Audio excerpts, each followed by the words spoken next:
Novo livro do Apocalipse ou da Revelação. Capítulo 76. Título: E de que se queixa o Bispo António Braga? 1. O Bispo da Diocese de Angra anda muito preocupado e aflito. Devia andar alegre, no Espírito Santo, o de Jesus.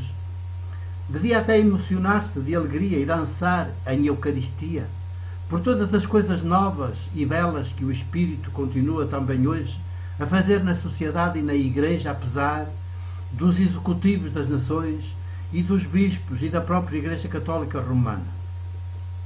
Mas a verdade é que o Bispo António de Sousa Braga vive de veras preocupado e aflito. Dilo sem rebuço numa mensagem que dirigiu à sua diocese a propósito de uma quinzena vocacional que irá decorrer este mês naquela igreja local açoriana. E o pior de tudo é que, pelos vistos, nesta sua preocupação e aflição episcopais, nem a Senhora de Fátima lhe vem valer, essa tal que os bispos mentem a pé juntos, quando dizem que em 1917 andou por aquela freguesia e paróquia do concelho de Vila Nova de Ourém, a posar, toda vestida de branco, da cabeça aos pés, e de mãos postas, com as contas do rosário pendentes delas, e toda empoleirada numa azinheira, que por então crescia numa pequena propriedade dos pais de uma das 3 crianças, utilizadas pelo clero da região, para todo aquele teatrinho beato em que eram feitas as chamadas Santas Missões, organizadas por eles e pelos padres das ditas. Há lá retrato mais bobo de alguém, no caso de uma mulher, que é posta a dizer que vem diretamente do céu e se diz portadora de horrorosos absurdos, como esse de que, se rezássemos o terço todos os dias, evitaríamos de ir arder, depois da nossa morte, no mítico fogo do inferno. Apesar dele ser bispo da Igreja Católica Romana, com o poder de ligar e de desligar na terra o que Deus liga e desliga no céu, para mais quando ele, por toda esta semana, até tem estado fisicamente muito próximo dela, juntamente com todos os outros bispos do país, reunidos em conferência episcopal naquele local maior da idolatria católica romana. 2. E de que se queixa o Bispo António de Sousa Braga? Queixa-se de que este ano não tem em toda a Diocese de Angra nenhum católico preparado e disposto a ser ordenado padre, presbítero. Imagine-se. Uma tal desgraça, diz o Bispo, nunca tal sucedera nos anos anteriores do seu mandato. Aos olhos do Bispo, o facto tem foros de verdadeira tragédia e das maiores, porque a continuar assim, nos anos que aí vêm, como é que poderá haver futuro para este modelo de Igreja Católica Romana, fundada não sobre o Espírito de Jesus, mas sobre a hierarquia eclesiástica e os seus braços compridos, que são os párocos? Simplesmente não haverá.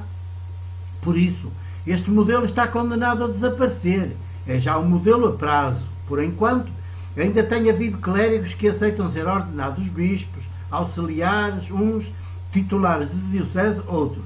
Mas dentro de alguns anos, nem para bispo haverá quem esteja disponível. Só mesmo clérigos inconscientes e demasiado vaidosos aceitarão ser generais sem oficiais sobre quem mandar, que é o que hoje já começam a ser os nossos bispos residenciais, sem párocos em idade de ação e de intervenção. E eles bem podem, nas suas elucubrações pessoais e nos seus solilóquios, conceber grandes projetos de ação para renovar as respectivas dioceses, mas tudo isso não passará das suas cabeças e do papel ou do computador, porque não haverá quem realize esses projetos. 3.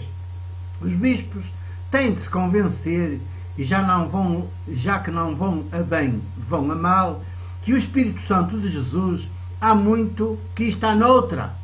Desde que a Igreja deixou de ser de Jesus e deixou de ser convocada e animada pelo Espírito de Jesus e passou a ser convocada pelo Imperador de Roma e seu sucessor, que é o Papa Chefe de Estado, ele está noutra e não passa nem pelas curias diocesanas, nem pelas catedrais, que o som de catequeses de mentira e de terrorismo moralista ou de melodias celestiais, sem nenhum sopro de libertação para a liberdade, sem nenhuma profecia.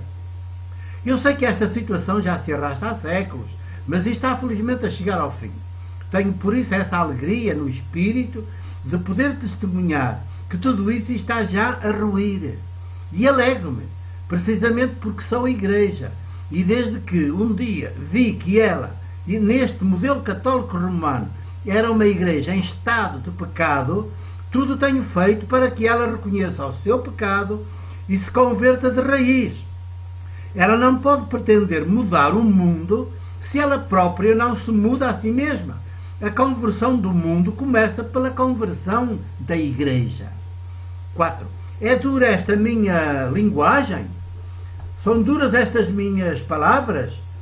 Mas não há volta a dar-lhe. É o meu amor à Igreja que as dita.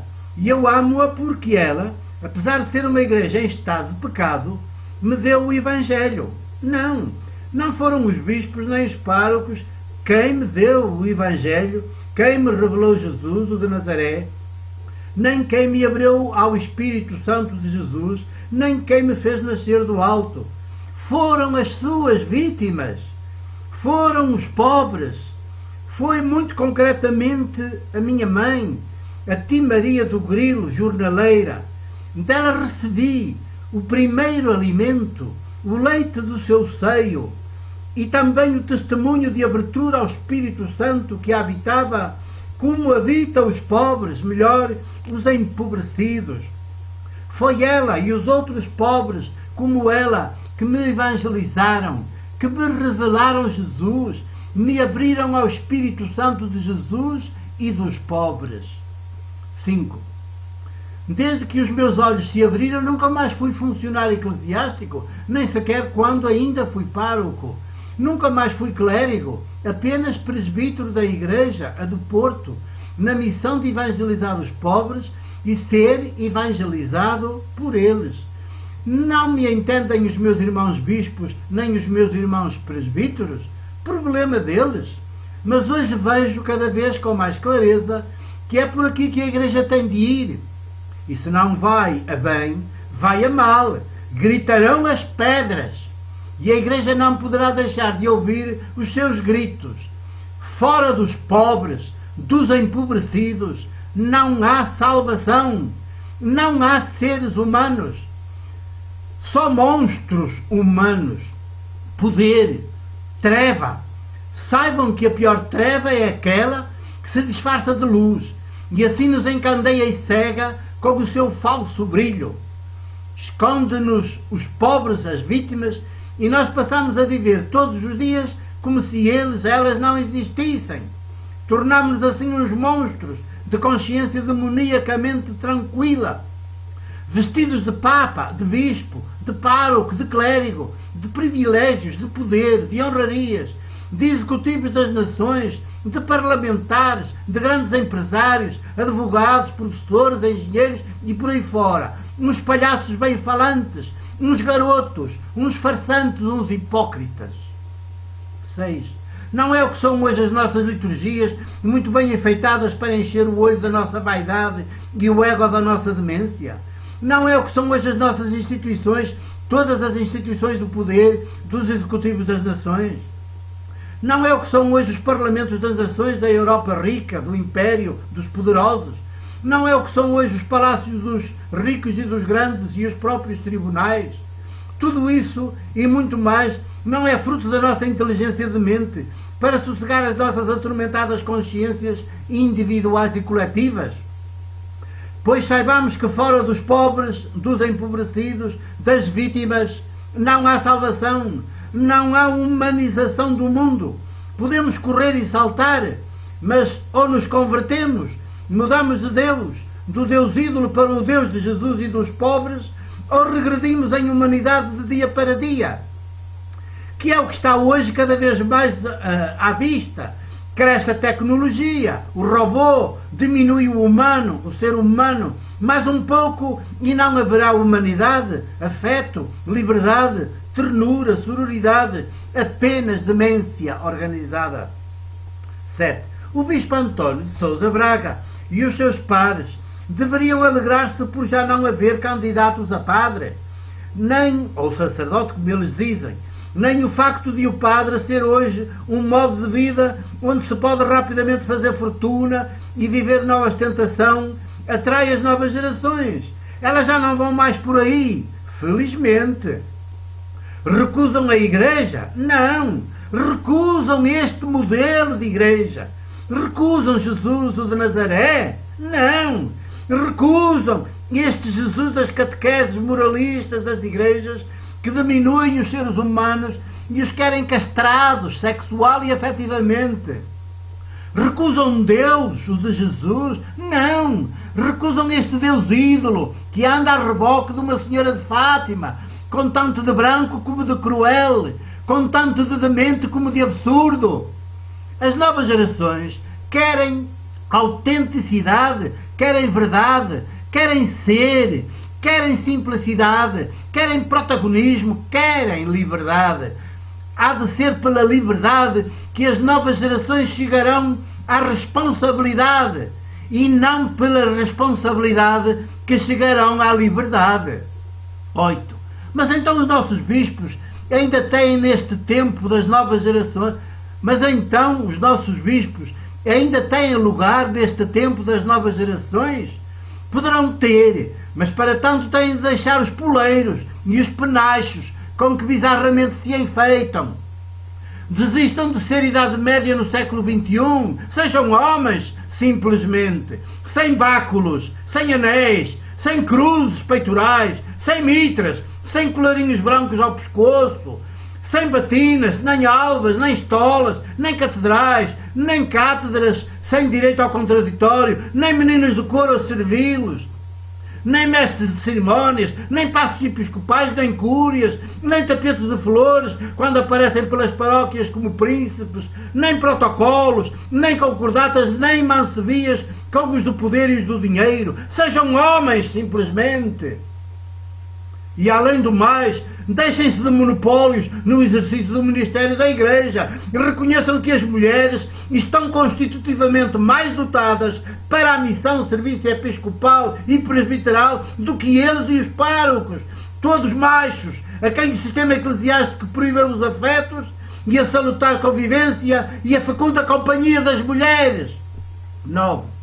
Abram também a elas as portas do ministério episcopal e presbiteral de par em par. Façam-se, inclusive, discípulos delas, como os 12, no princípio, depois da morte crucificada de Jesus, se fizeram discípulos de Madalena e das outras mulheres que ela coordenava, sem nunca se opor ao Espírito Santo de Jesus.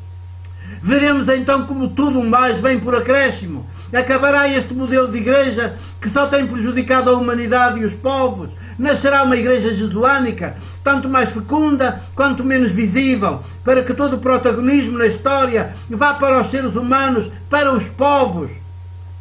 Como se Deus vivo de Jesus e dos pobres, que é também o do reino ou de uma nova ordem mundial em construção, não existisse. De resto, a única maneira digna de Deus vivo, ser Deus vivo, discretamente, misteriosamente, em nós e conosco, numa comunhão viva, onde será impossível a idolatria, que é toda a religião, também e sobretudo a do Senhor Deus Dinheiro. 2008, abril 3. O meu abraço e o meu beijo de presbítero da Igreja do Porto.